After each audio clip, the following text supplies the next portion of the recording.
अमरावती जिल्ह्यातील नांदगाव खंडेश्वर तालुक्यातील जगतपूर गावात राहणारे 65 वर्षीय अल्पभूधारक शेतकरी टिरलिंग पवार यांचा 25 ऑक्टोबर रोजी स्क्रब टायफस आजाराने मृत्यू झाला। या घटनेने जिल्हा आरोग्य प्रशासन चांगलंच खळबळून जागे झाले असून मृतकाला अति खोकला आणि ताप येत असल्याने त्याच्या नातेवाईकांनी त्यांच्यावर सुरुवातीला नांदगाव खंडेश्वर येथील प्राथमिक आरोग्य रुग्णालयासह खासगी रुग्णालयात उपचार केला। मात्र आरोग्यात सुधारणा येत नसल्याने अखेर त्यांना डॉक्टर पंजाबराव देशमुख रुग्णालयात उपचाराला दाखल केले। या ठिकाणी त्यांचा उपचारादरम्यान मृत्यू झाला। आरोग्य प्रशासनाने त्यांचे ब्लड रिपोर्ट घेतले असता मृतकाचा अहवाल अद्यापही नातेवाईकांना देण्यात आला नाही। अमरावती जिल्हा सामान्य रुग्णालयातील वैद्यकीय पथक तत्काळ त्या गावात दाखल झाले असून मृतकाच्या नातेवाईकांसह इतरांचे रक्ताचे नमुने चाचणीकरिता घेतले। आतापर्यंत 21 जणांचे रक्ताचे नमुने घेतल्याचे डॉक्टर सोनवणे यांनी फोनवर आमच्या प्रतिनिधीला सांगितले। टिरलिंग पवार यांचा मृत्यू स्क्रब टायफस आजाराने झाला असल्याच्या माहितीला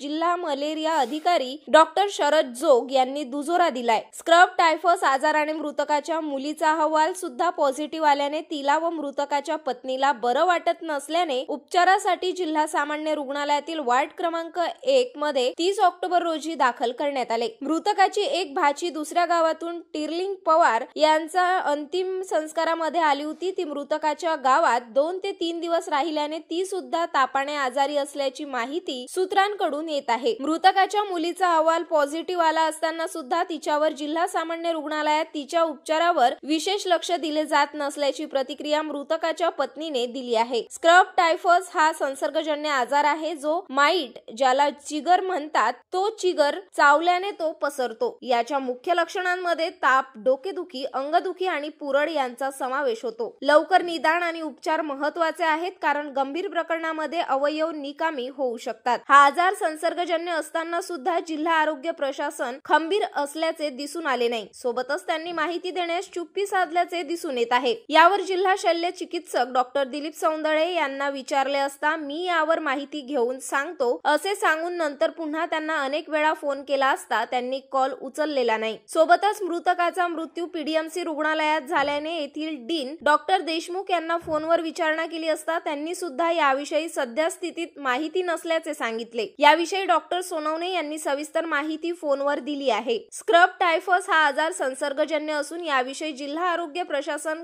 गंभीर नसल्याचे दिसून आले। नांदगाव खंडेश्वर तालुक्यातील जगतपूर गावात भीतीचे वातावरण निर्माण झाले आहे। टिरलिंग पवार नावाच्या इसमावर वेळेतच योग्य उपचार मिळाला असता तर त्याचा जीव वाचू शकला असता अशी प्रतिक्रिया गावातील सामाजिक कार्यकर्ते आणि नागरिकांनी दिल्या। आता सध्या जिल्हा सामान्य रुग्णालयात स्क्रब टायफस आजाराने पॉझिटिव्ह असलेली त्यांची मुलगी भरती आहे। तिच्यावर योग्य उपचार होणे गरजेचे असून जिल्हा आरोग्य प्रशासनाने खबरदारी घेणे आवश्यक आहे। पहिले नेरले वगैरे दाखवलं होतं त्यांना औषध उपचार घेतला होता वाटते काही नेर वगैरे तिकडे प्रायव्हेट मध्ये वगैरे नांदगाव। मग तिची मुलगी राहते वाटते काहीतरी अमरावती तिथं भरती होता वाटते। मग तिथून तो आजारी पीडीएमसी मध्ये भरती झाला। पीडीएमसी मधून तो मग 1-2 दिवस भरती होता वाटते तो डेथ झाला काहीतरी।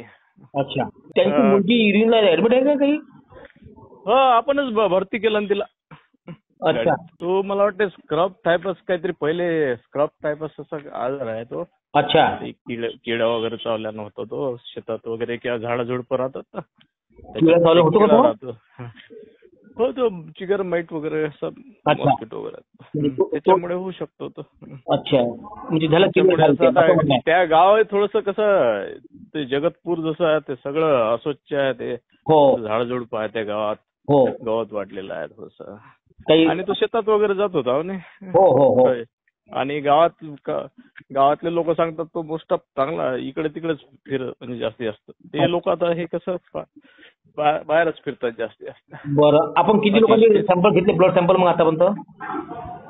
आपण घेतले कन्फर्म रिपोर्ट मी तुम्हाला सांगतो कन्फर्म 2 मिनिटात सांगा कारण कशाला मग तुम्हाला खोटं सांगणे। हो बरं बरं बरं बरं ठीक आहे सर हा हे स्क्रब टायफस काही हा संसर्गजन्य आहे का काय?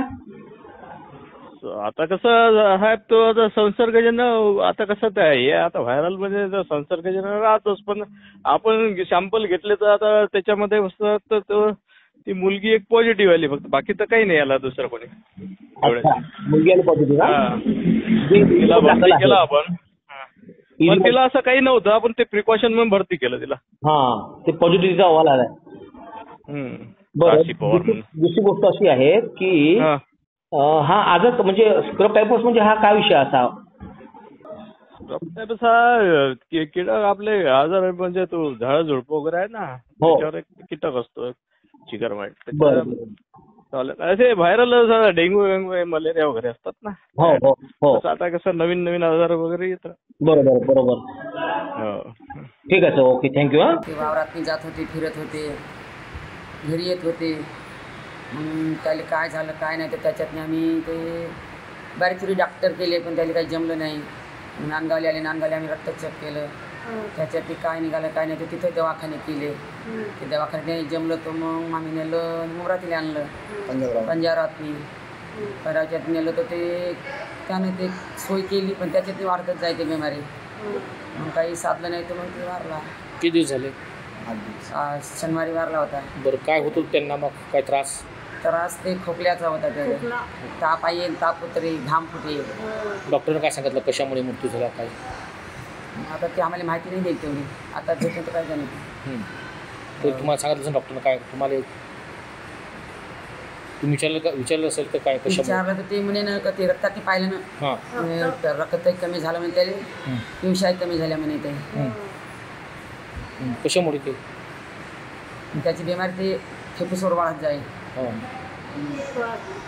तुम्हाला काही सांगितलं काय हे रक्त कशामुळे झालं कमी, काय कशामुळे, काय चावलं काय वगैरे असं? मग आता पंजाबरात ओळख केली तर त्यानं रक्त म्हणजे त्या रक्तात किडा दिसला. म्हणजे मृत्यू होण्याच्या आधी आम्ही त्यांच्यावर उपचार केला, त्यांना सरकार दवाखान्यामध्ये ॲडमिट केलं. त्या ठिकाणी सुद्धा त्यांच्यावर इलाज चालू होता. आणि नंतर आम्ही प्रायव्हेट दवाखाने सुद्धा केले. प्रायव्हेट दवाखाने करत असताना त्यांचा ताप कमी जास्त होत होता, त्यांना जेवण करायला सुद्धा त्रास होत होता. नंतर आम्ही अमरावती या ठिकाणी ॲडमिट केलं, प्रायव्हेट दवाखाने सुद्धा त्या ठिकाणी केले.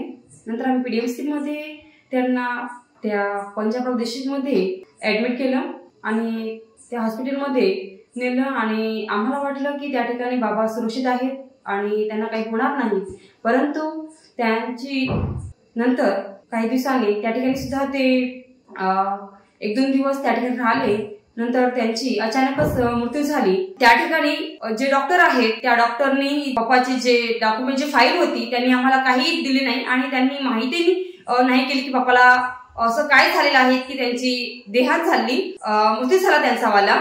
परंतु त्यांनी आम्हाला नंतर कळलं स्क्रब टायफॉइड जे किडा आहे तो त्यांना चावलेला आहे. आमच्या गावामध्ये सर्व आरोग्य विभागामधले तिथं येत आहेत आणि सर्वांची जे ब्लड सॅम्पल आहे ते घेत आहेत.